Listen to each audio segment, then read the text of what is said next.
Thank you, Jeanette and Sylvia, for that insight. In honor of the show, we put together a historical segment from Stanley Kubrick's Dr. Strangelove. I hope it's appropriate. I'm sure it is. Excuse me, sir. Something rather interesting's cropped up. Listen to that. Music. Civilian broadcasting. I think those fellas in the Pentagon cooked up some sort of exercise to test our readiness. Quite frankly, I think they've gone a bit too far, with our fellows hitting Russian radar cover in 20 minutes. Listen to that. Traffic block chock full of stations churning it out. Mandrake. Yes, sir. I thought I issued orders for all radios on the base to be impounded. Ah, well, yes, you did, sir. And I was in the process of impounding this very one when I happened to switch it on. And I thought, well, with our fellows hitting Russian radar cover, dropping all their stuff, I thought I'd better tell you, because if they did, well, it would cause quite a stink, wouldn't it? Group Captain, the Officer Exchange Program doesn't give you any special prerogatives to question my orders. Well, I realize that, sir, but I thought you'd be rather pleased to hear the news. I mean, well, after all, we don't want to start a nuclear war if we don't have to, do we? Please, sit down and turn that thing off. Yes, sir. Well, what about the planes? Surely you'll want to issue the recall code immediately. Group Captain, the planes are not going to be recalled.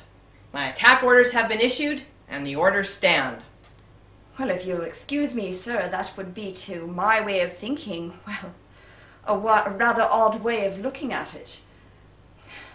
You see, if a Russian attack was in progress, we certainly wouldn't be hearing civilian broadcasting. Are you certain of that, Mandrake? I'm absolutely positive, sir, yes. And what if it is true? Well, I'm afraid I'm still not with you there.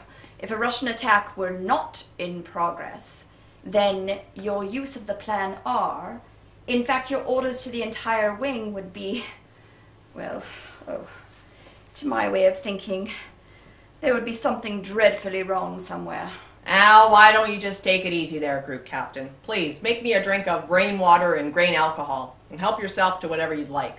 General Ripper, sir, as an officer in Her Royal Majesty's Navy, God, I wrecked that! Can we go back to that spot? Yeah. Okay. Yeah, just stop.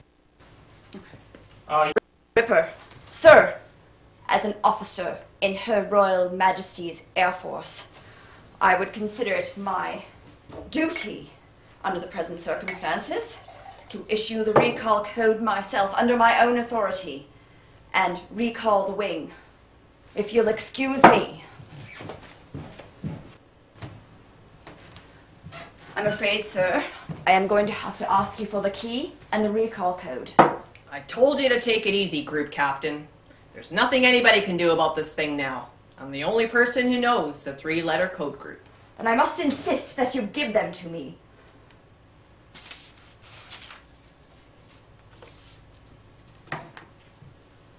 Am I to understand that you are threatening a brother officer with a gun? Mandrake, I suppose it never occurred to you that while we're chatting here so enjoyably, a decision is being made by the President and the Joint Chiefs in the war room at the Pentagon. When they realize there is no possibility of recalling the ring, there will be no recourse of action open. Total commitment. Mandrake, do you recall what Clement once said about war? No, sir. I don't think I do, no. He said war was too important for the generals. When he said that 50 years ago, he might have been right. But today, war is too important for politicians. They have neither the time, the training, nor the inclination for strategic thought.